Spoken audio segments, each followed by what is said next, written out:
오늘 함께 보신 말씀은 고린도 후서 5장 11절에서 21절의 말씀입니다. 고린도 후서 5장 1절에서 21절까지의 말씀입니다.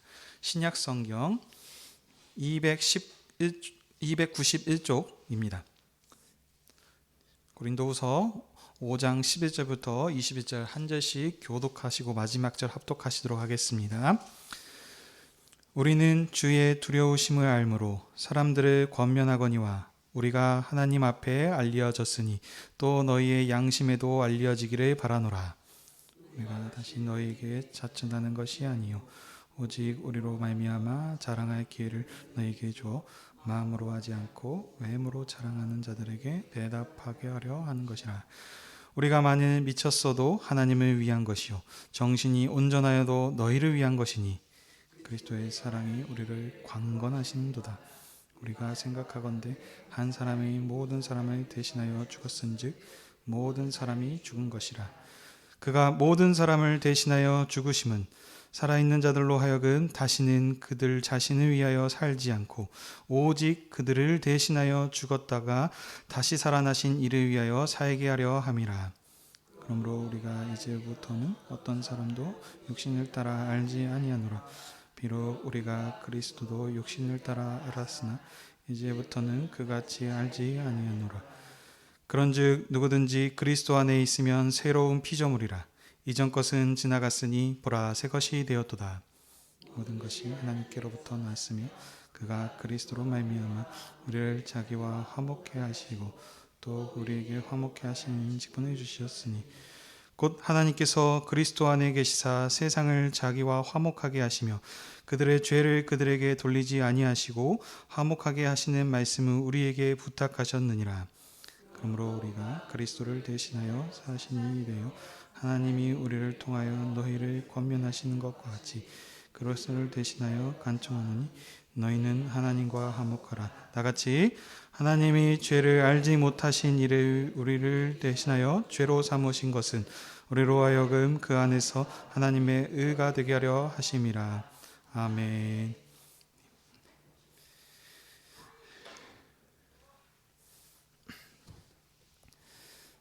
네, 기도하겠습니다.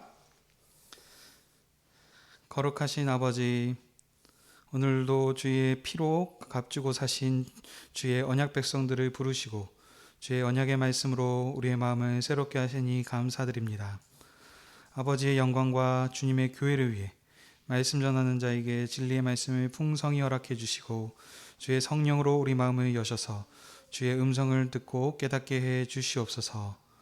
우리의 말씀을 우리 마음판에 주의 말씀을 우리 마음판에 새기셔서 우리가 주의 말씀을 생각하고 우리 모든 삶에서 주의 영광을 봉사하는 믿음 있는 백성들이 다 될 수 있게 해 주시옵소서. 예수님의 이름으로 기도하옵나이다. 아멘.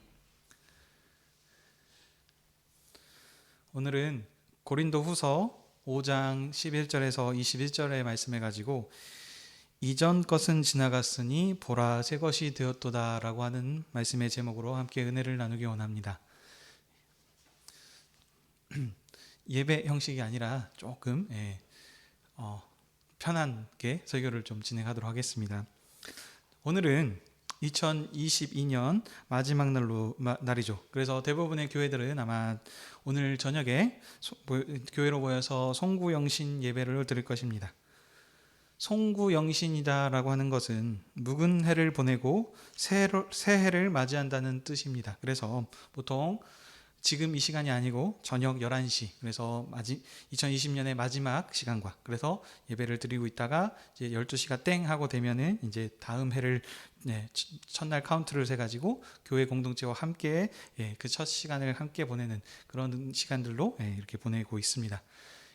근데 이 송구영신 저희는 이제 예배로 오늘 드리지 않고 공지를 했던 것처럼 이제 지금 저희는 이제 그냥 모임이다, 회다 해서 이제 좀 그 예를 갖춰 하나님께 해서 드리는 것보다는 이제 이 송구영신이 어떤 의미를 가지고 있는지 조금 한번 더 살펴보는 의미 있는 시간을 가지면 좋겠다 해서 이렇게 지금 보이고 있습니다. 그래서 오늘 고린도 후서의 말씀을 가지고 이전 것은 지나갔으니 새 것이 되었도다.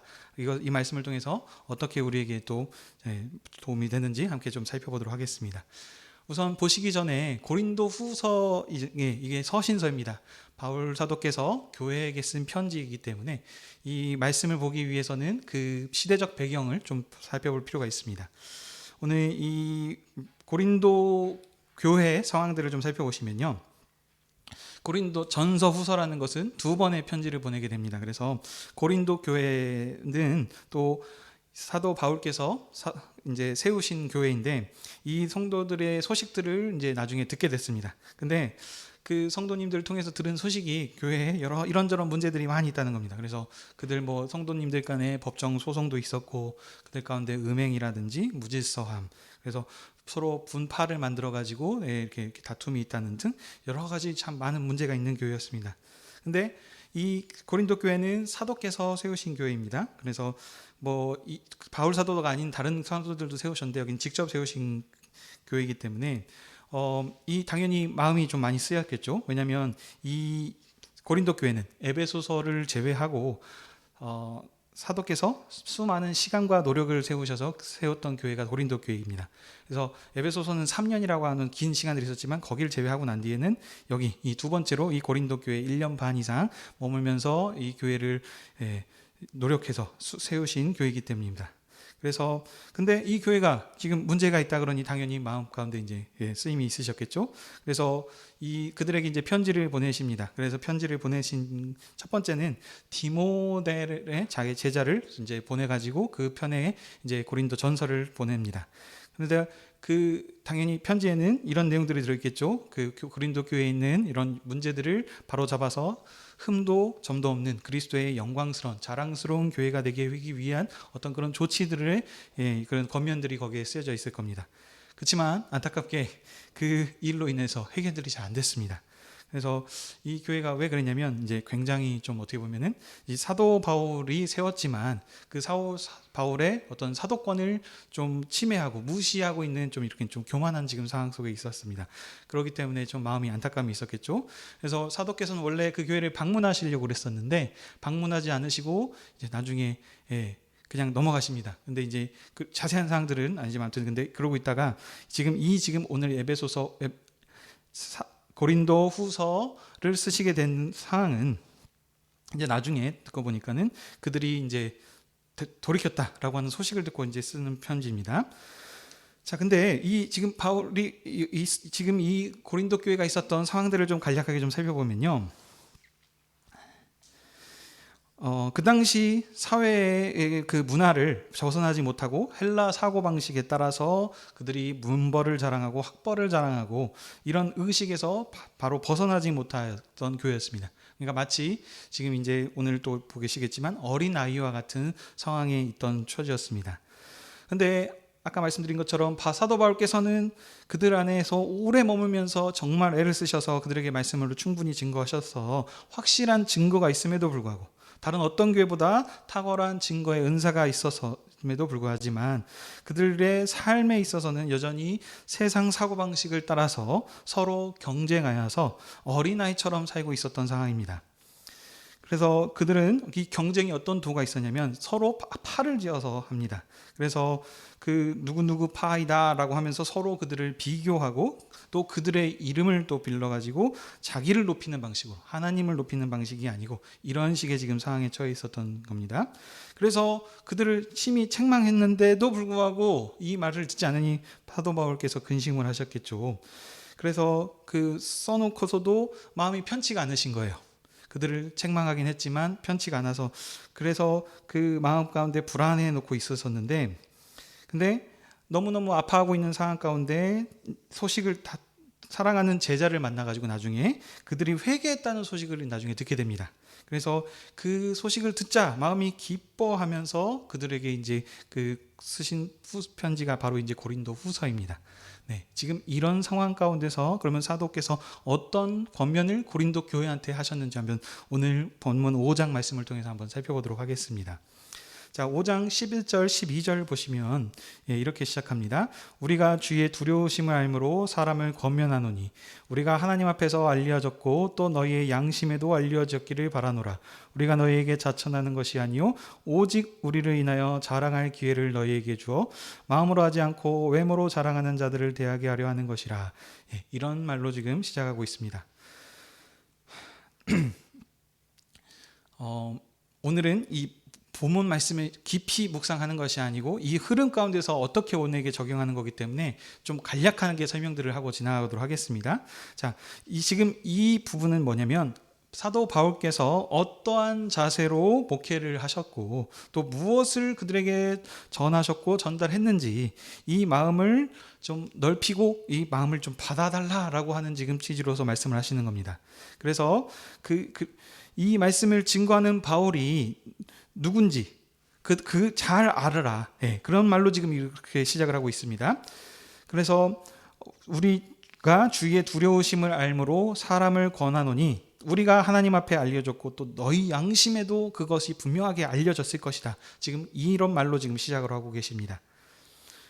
그러니까 우리가 누구냐면 사도 바울을 비롯한 지금 사도들 같이 복음을 전하고 있는 사람들을 말씀합니다. 하나님이 세우신 종이시며 하나님이 우리를 아는 것처럼 너희들도 그렇게 우리를 알아야 한다. 왜냐하면 하나님은 참 두려우신 분이시니 이 사실을 깊이 명심하여라. 왜냐하면 사도들이 사도된 것은 그냥 자기들이 된 것이 아니고 하나님께서 세우신 직분이시기 때문에 하나님의 그 권위를 존중하다. 사도의 권위는 하나님께서 명하신 것이다 라고 하는 지금 그것을 말씀하시고 있는 겁니다. 자, 그리고 13절에 또 이렇게 설명하시죠. 우리가 만일 미쳤어도 누구를 위해서? 하나님을 위해서 그러신 거다. 그리고 만일 정신이 우리가 온전하여도 너희를 위하여서 그런 것이니 그리스도의 사랑이 우리를 강력하게 권면하시고 강권하셨다. 그렇게 자기 자신에 대해서 좀 설명을 하고 있습니다. 사도 바울의 삶을 여러분들 잘 아실 겁니다. 그분이 지금 어떻게 평생을 바쳐서 복음을 전거하셨는지. 예수님을 만나기 전에도 이미 그 유대교에서 예수 믿는 자들, 왜냐하면 그것이 하나님께 영광을 돌리는 일이라고 생각했기 때문에 온전히 하나님께 충성을 하는 사람이었죠. 근데 그때는 예수님을 몰랐기 때문에 핍박하는 형태로 교회를 박해하고 없애려고 했는 쪽으로 나타났다면 이제 그 하나님께서 예수님께서 그를 만나주셔서 돌려주신 후에는 그 하나님께 섞였던 사랑이 예수 그리스도를 증거하는데 지금 온 삶을 지금 바쳐서 증거했던 모습들을 우리가 알 수 있습니다. 그의 삶을 보시면 진짜 참으로 하나님의 사랑에 매여서 또 그 사랑에 미쳤던 사람이었던 걸 우리가 알 수 있습니다. 그래서 이 지금 자신의 마음들, 그렇지만 하나님께 미쳤지만 그 미쳤던 것이 그냥 미친 게 아니고 그 고린도 교회 사람들한테는 정신이 총총해서 그 지금 사랑으로 그것을 증거하고 있다라는 두 부분들을 지금 설명하고 있습니다. 자, 그리고 바울께서 자기 자신을 설명하는 이유를 말씀하시는데요. 우리가 하나님께 속한 것을 그들로 알기 위해서, 그래서 그들이 진리 가운데 굳게 서도록 하기 위해서 자기 자신을 지금 증거하고 있다라고 말씀하십니다. 그리고 근데 이제 이후에 14절, 15절에 보시게 되면은 이제 어떻게 말씀하시냐면요.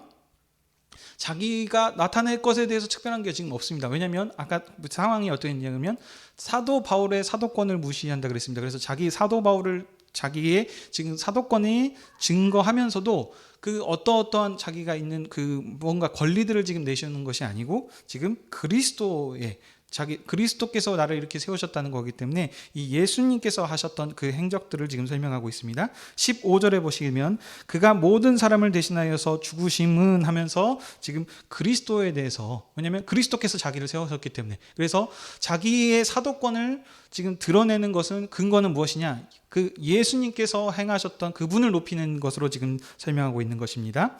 쉽게 말하면 그리스도께서 모든 사람을 대신하여 죽으셨습니다. 그가 죽은 까닭은 자기를 위하여 살지 않고 그리스도를 위하여서 살기 위함이다. 지금 이렇게 지금 설명하고 있습니다. 16절과 17절 같이 한번 읽어보겠습니다. 16절, 17절 함께 읽도록 하겠습니다. 시작. 그러므로 우리가 이제부터는 어떤 사람도 육신을 따라 알지 아니하노라. 비록 우리가 그리스도 육신을 따라 알았으나 이제부터는 그같이 알지 아니하노라.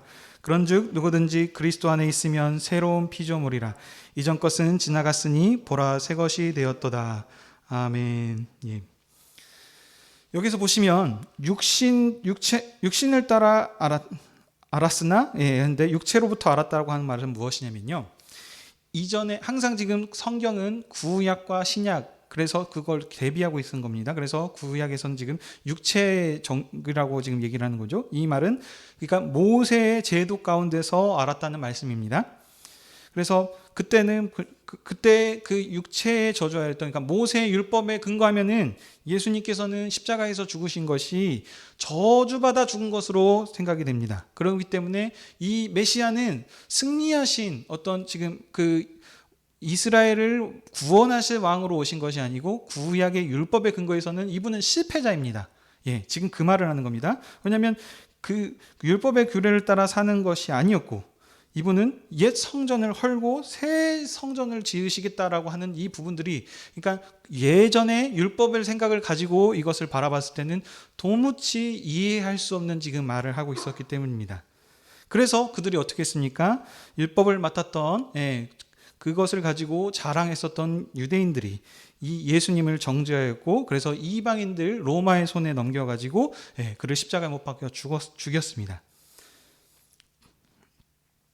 자, 이와 같이 지금 바울도 이전에 질서에 있는 육체대로서 살았었는데, 지금 이 고린도 교인들이 분쟁하고 있는 세상 질서도 그런 방식으로 보았을 때 그리스도는 높으신 분이 아니고 하나님의 아들이 아니었기 때문에 어떻게 보면 지금 이런 분쟁들이 있는 겁니다.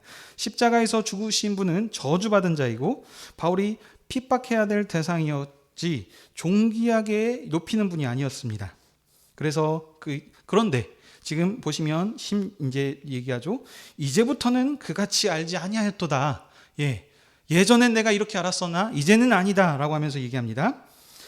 그리스도의 사랑을 알았죠. 다메섹 성에서 예수 그리스도를 만남을 통해 가지고 이제는 그래서 육체적인 방법, 무엇이냐면 이전의 율법의 질서로 아는 것이 아니고, 그래서 뭐냐면 나뿐만이 아니고 고린도 교인들 너희들도 문벌이나 학벌이나 예전에 생각했던 그 자랑했던 것들로 그 질서로 예수님을 알지 말아라. 지금 그 얘기인 겁니다.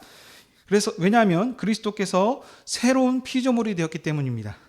그리스도께서 사랑하신 교회도 이제 그렇기 때문에 새로운 피조물이 되어야 하는 것이지, 이전과 같이 육체의 질서와 또 문벌, 학벌, 세상의 명예와 같은 그런 방식으로 그러므로 교회를 어떤 그 평가하고 하는 그 기준이 되어서는 안 되는 것입니다. 왜냐하면 새로운 법으로 지금 예수님께서 새로운 법으로 주셨기 때문입니다. 교회는 새로운 피조물이기 때문입니다. 근데 이 고린도 교회는 지금 바울께서는 계속 그런 복음을 증거하셨는데, 이 바울이 전했던 그 생명의 빛 가운데서 살지 못하고 새로운 피조물로서 살지 못하고 이전 질서를 따라서 사도를 평가하고 교회를 평가하고 있기 때문에, 그렇기 때문에 당연히 존경심이 생기지 않는 것입니다. 그래서 바울들은 그들을 교정하기 위해서 앞서서 지금 계속 얘기하는 거 보면 이제 그리스도를 높입니다. 예수 그리스도께서 어떤 일을 하셨는지에 대해서. 그래서 근데 이 일들을 이루신 분이 누구시냐? 우리가 이룬 것이 아닙니다. 18절 19절 보시게 되면 거기서 누구를 하시냐? 이 예수 그리스도를 높이신 분은 오직 하나님께서 이 일을 이루셨다라고 하면서 하나님의 행하신 일로 지금 또 설명하고 있습니다.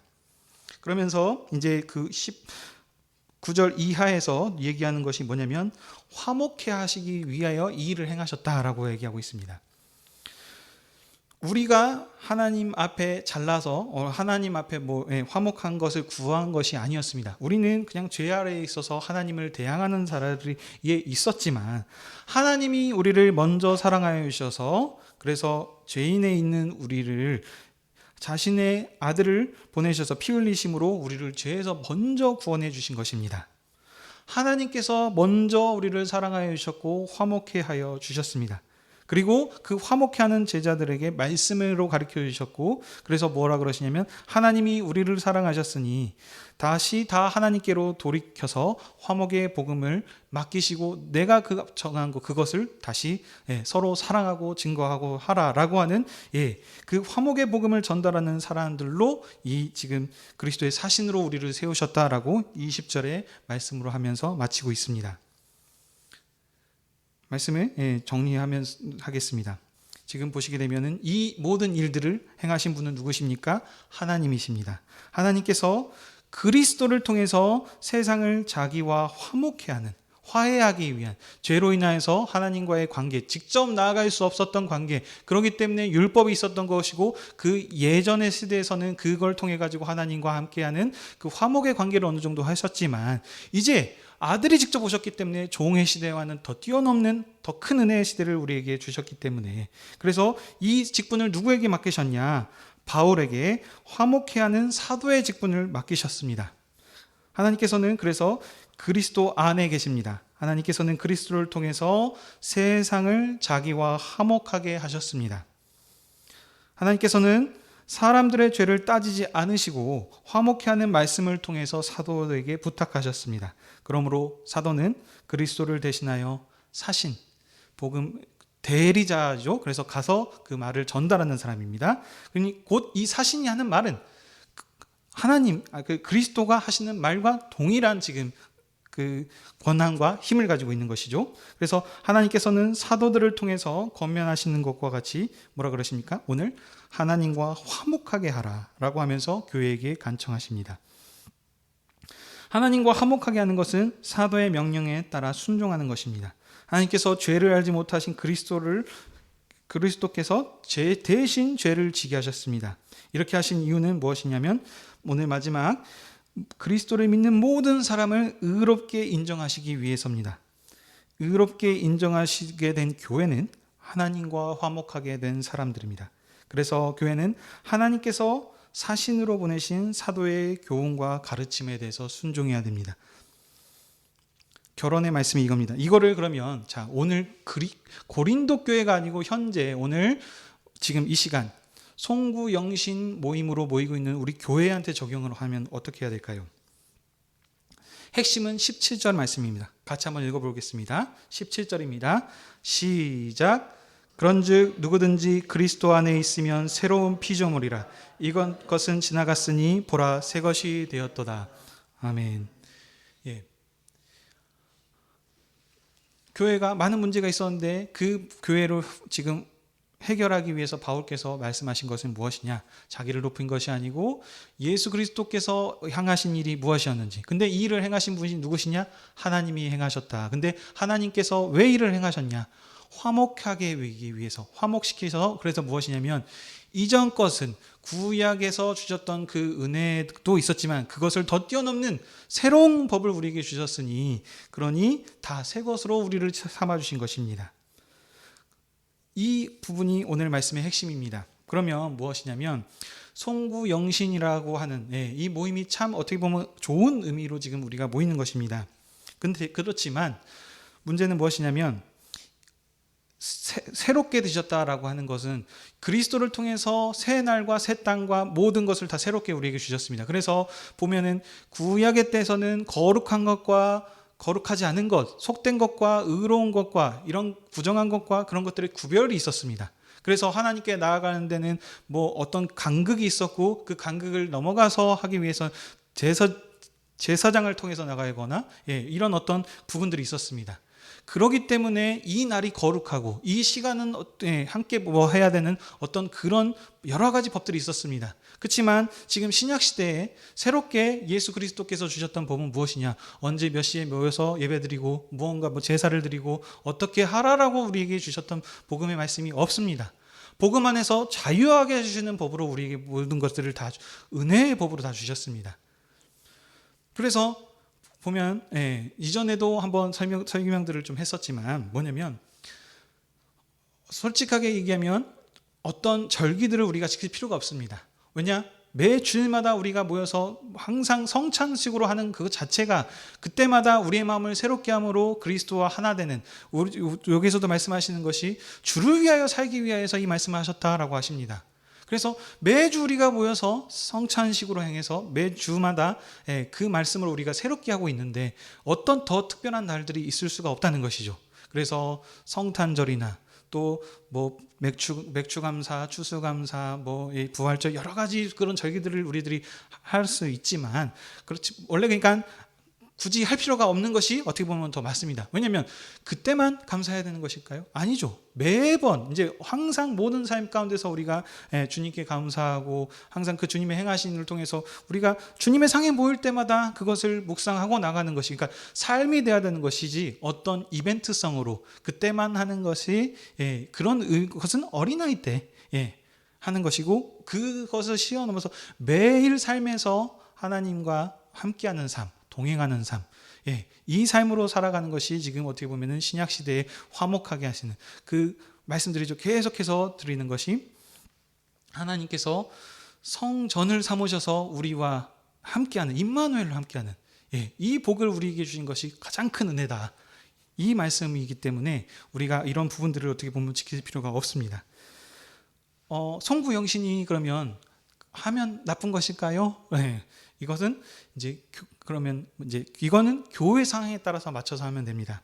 근데 이제 보시면 상황에 따라서 그러니까 조정을 할 수가 있습니다. 12시에 이제 시작해서 12시 땡 하면서 하는 부분들이 어떻게 보면은 이제 어떻게 교회에 들어왔는지 정확하게 알 수는 없을 것 같습니다. 그렇지만 아마 세상적인 어떤 문화의 그 날들을 중요시하는, 그래서 그 미신적인 부분들을 우리나라에서도 많이 있지 않습니까? 그래서 이사할 때 이 날에 이사를 했을 때는 손이 없고 저 날에 이사를 하면은 한 것이냐?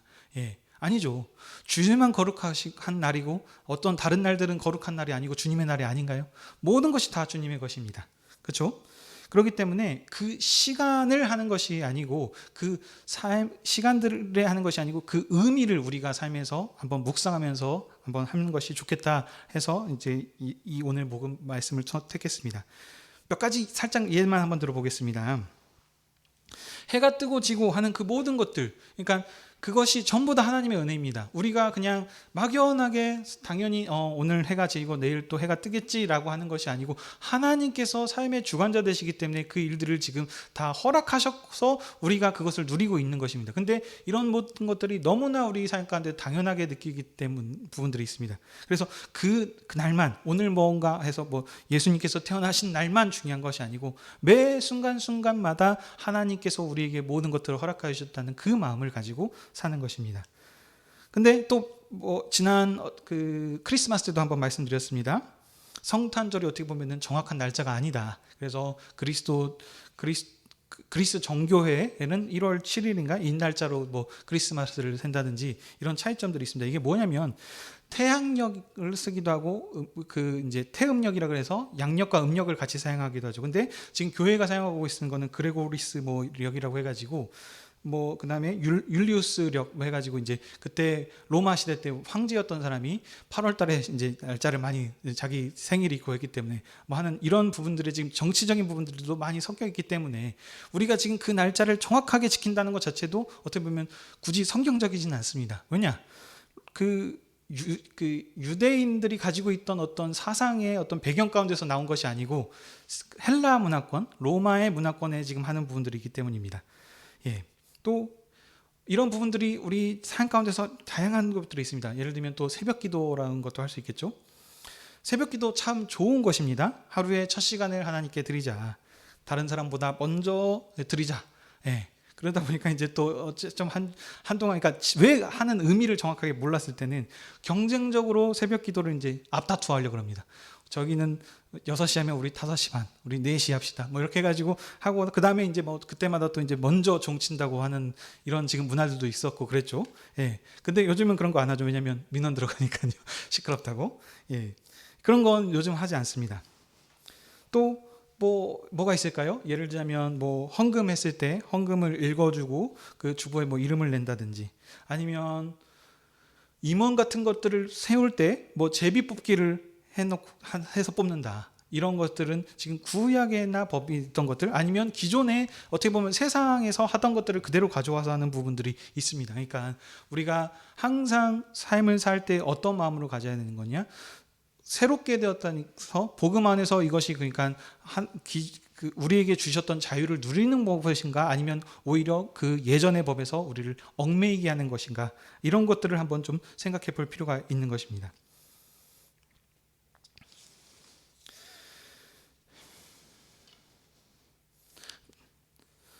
말씀을 정리합니다. 우리는 그리스도 안에서 새로운 피조물로 세워졌습니다.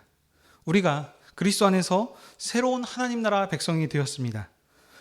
이 일을 우리 교회에게 맡겨주셨기 때문에 우리가 이 시대를 사는 데 있어서 그런 어떤 이벤트나 행사들을 통해서 조금 마음을 좀 다스리는 부분들이 유익할 때도 있지만, 그때뿐만이 아니고 항상 그 일이 아니어도 매일의 삶 가운데서 우리 주님께서 성령으로 우리와 동행해 주시고 우리의 삶을 인도해 주신다. 그래서 매주 모이는 예배 때마다 그 항상 의미를 되새기면서 살았을 때가 오히려 그것이 더 큰 하나님께서 주셨던 자유하는 새 것이 된 새 백성으로 사는 의미가 되는 것입니다.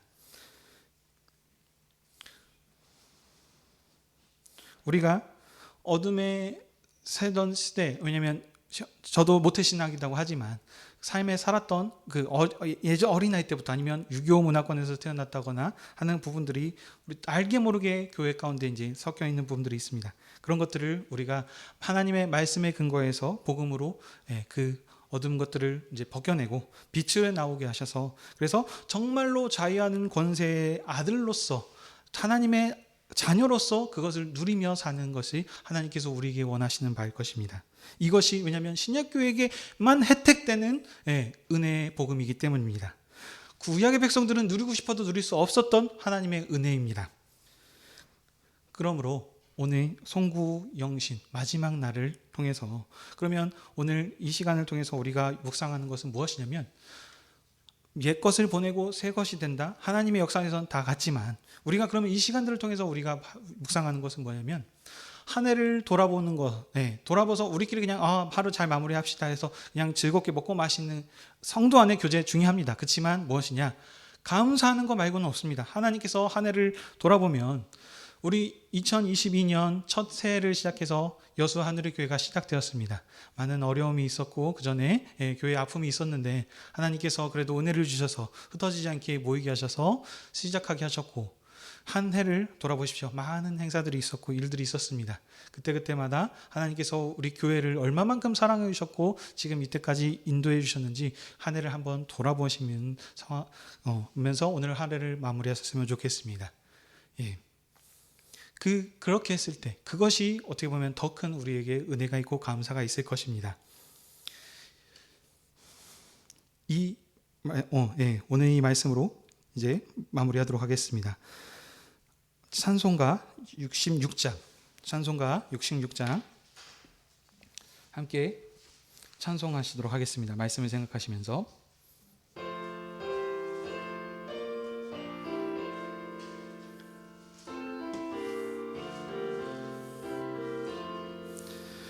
다 감사드리세 온 마음을 주께 바쳐 그 섭리 놀라워 온 세상 기뻐하네. 예부터 주신 복 한없는 그 사랑 선물로 주시네. 이제와 영원히 사랑의 하나님 언제나 함께 계셔 기쁨과 평화에 복 내려 주옵소서. 몸과 맘 병들 때 은혜로 지키소서. 주시사 이 세상 악에서 구하여 주소서. 감사와 찬송을 다 주께 드리어라.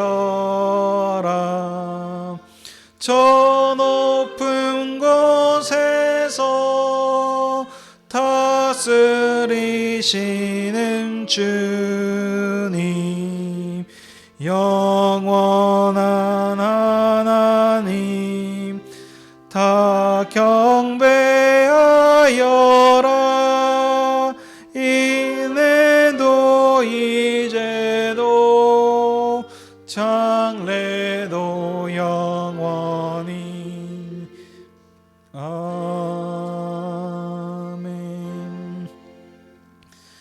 이 시간 함께 좀 기도하면 시간을 좀 가지면 좋겠습니다.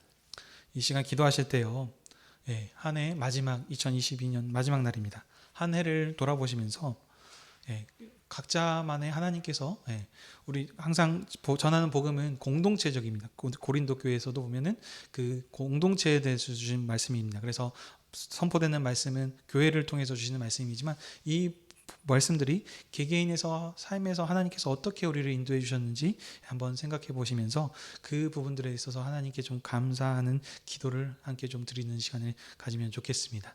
이 시간 함께 조용히 기도하며 나가도록 하겠습니다. 사랑하신 아버지요, 2022년 한 해의 마지막을 주님께 이 기회가 나오게 하셔서 오늘 이어서 하늘의 교회를 모이게 하셔서 또 참 즐거운 또 교제를 허락하게 하시니 감사드립니다. 오늘 세상 사람들은 또 자기들끼리 먹고 마심을 통하여서 시간들을 허비하고 즐겁게 지내고 있지만 우리는 그것으로 허비하는 것이 아니고 이 시간 교회로 모이게 하셔서 우리 하나님께서 우리의 삶을 어떻게 인도하여 주셨는지 함께 묵상하면서 감사의 찬양과 경배를 올려드리게 하시니 감사드립니다. 주님, 2022년 한 해 여수하늘의 교회로 저희들을 시작하게 하셔서 또 이 여러 가지 일들 가운데서 교회가 하나하나씩 정말 또 시스템을 갖춰가게 하시고 하나하나씩 안정되게 하여 주셔서 교회가 지금까지 이끌어주시는 모든 것들이 하나님의 인도하심이었음을 이 시간에 고백드립니다. 주여, 저희 마음들을 기억하게 하시면서 정말 이 하나님의 놀라우신 은혜 가운데 우리가 그 은혜를 잊어버리지 않고 살아갈 수 있는 자들 되게 허락하여 주시옵소서. 주님, 부족하였습니다. 저희가 죄인 되었고 저희들이 정말 하나님과 화목해하는 부분 가운데서 멀어져 있는 사람이었음에도 불구하고 하나님께서 우리를 먼저 사랑하여 주셨고 하나님의 화목회로서 우리를 그 구약의 백성들도 누리지 못했던 예수 그리스도를 통해서 새로운 화목제물로 우리를 삼게 하셨고 이 화목의 제스 통해서 다른 사람들을 초대하는 복음으로 우리의 사신으로 우리를 삼아 주셨사오니 주님, 이 말씀으로 우리의 마음들을 새롭게 하게 하여 주시옵소서. 우리가 받았던 이 복음을 우리만 누리는 것이 아니라 우리 가운데 있는 우리 자녀들, 우리 또 주변에 있는 교회에 있는 우리 또 가족들과 또 이웃들을 위해서 복음을 증거하면서 살아갈 수 있는 저희들 허락하여 주시옵소서. 주여, 우리는 이 가운데서 이렇게 하고 있지만 세상을 모르는 자들은 그 가운데서 여전히 옛 질서에 따라서 그 세상 명예와 부귀와 영광과 또 그런 화벌과 학벌들을 따라서 살아가고 있습니다. 그런 것들은 영원한 것이 아니고 정말 세상의 것 썩어질 것이오니 이것으로 인해서 어린아이와 같이 이것으로 살아가는 것이 아니라 이제 어른으로 모습으로 정말 주님께서 주신 그 놀라우셨던 모든 것이 하나님의 것으로 나가 우리에게 허락하여 주셨사오니 그런 어린아이 같은 것으로 정말 주님께 할 것이 아니라 매주 삶 가운데서 24시간 항상님께서 우리와 임재하여 주셔서 우리 삶을 인도해 주신다는 그런 마음으로 항상 승리하는 삶을 살아갈 수 있는 저희들 되게 허락하여 주시옵소서. 주여, 이 시간에 이 하늘 정확히 땡 하고 시간을 보내는 것이 아니라 저희들 이 마지막을 마무리하면서 나아갑니다. 또 이제 우리들 이 시간들을 통해 삶 가운데 돌아갈 것이었는데 주여, 어디 또 돌아가셔서 주일의 마무리를 잘하게 하여 주셨고 또 너희들 가운데 주님께 나오게 하셔서 우리 또 새 신년을 하나님께 감사함으로 하나님께 주셨던 그 마음들을 또 우리의 믿음을 새롭게 하면서 살아갈 수 있는 저희들 되게 허락하여 주시옵소서. 주여, 우리 하나님의 놀라우신 은혜 가운데 감사하며 나갑니다. 내년에도 우리 약속의 말씀을 가지고 삶에서 여러 가지 역경과 어려움이 고난이 있을 때라도 그것을 포기하지 않고 그것으로 인해서 우리 낙심하거나 엉망하는 것이 아니라 여전히 주님께서는 신실하셔서 우리 삶 가운데서 우리를 인도하여 주실 것이라는 것을 그 믿음으로 살아갈 수 있는 저희들 여력하여 주시옵소서. 주여, 우리 삶 가운데서 저희들의 모습들을 돌아봤을 때 하나님께서의 부분들을 사랑하지 못한 분들을 주님 도와주시옵소서.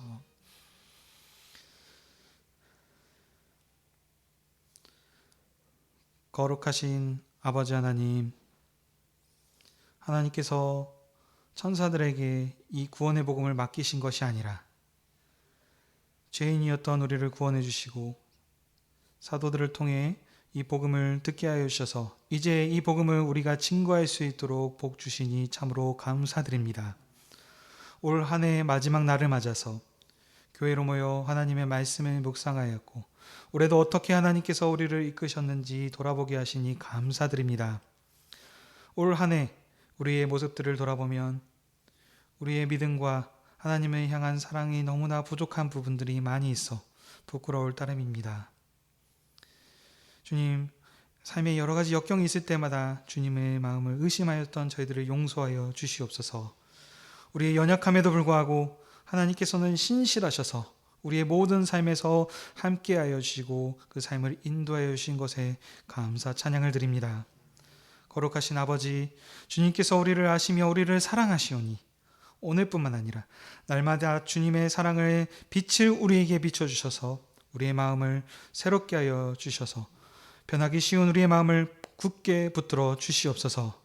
주님의 다함 없는 사랑을 오늘 말씀을 통해 우리에게 보여주셨사오니 화목해 하는 제물로 아들을 내어주셨사오니 사나 죽으나 주를 위하여 사는 저희들 되게 다해 주시옵소서.